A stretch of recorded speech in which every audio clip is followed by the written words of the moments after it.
Easter Sunday is coming up next Sunday, and it's easy to think of Easter in terms of family dinners or Easter egg hunts like we had at Kalamo that Saturday, or candy, and list of things like that. But there is a very powerful message to hear. And the funny thing about the Easter message is that it is free. It doesn't hurt. The Easter message is a celebration of God's love for each one of us. A love that was translated into action long ago and still carries on today.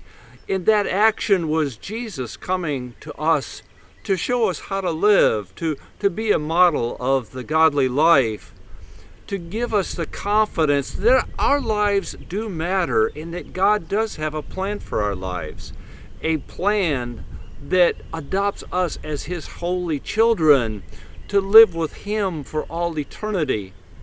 Now, there are many folks, or some folks that don't believe. They don't believe that Jesus came to earth, or that Jesus is God, the most awesome creator of the universe.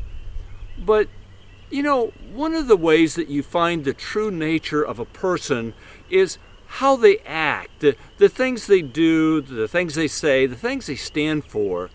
So if you're struggling or just outright don't believe, my suggestion is to look at what Jesus did and what He stands for. He came and He cared for those who were poor and struggling. He criticized those who were rich or strong and were oppressing the poor and the common people. Jesus tells us to be patient and caring with those around us. He tells us not to be jealous of what other people have. Now that list goes on, but what Jesus tells us to do and behave is good for us, and it's good for those around us. God wants us to have joy-filled lives, but He does give us the freedom to make our own decisions and to act in our own way. And that does include us. We have that freedom, but that also includes those around us, some of which are not nice people. Well, maybe you believe there's a God, but you don't believe in church. Let's face it, church people are human too. Church folks are some of the greatest people, and I'm sorry to say, some are not so nice, right? Churches have personalities. Not all churches are the same.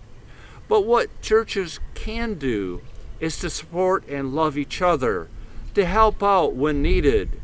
And when someone is struggling, either emotionally, physically, or spiritually, the church is able to wrap their arms around them and support others during those weak moments.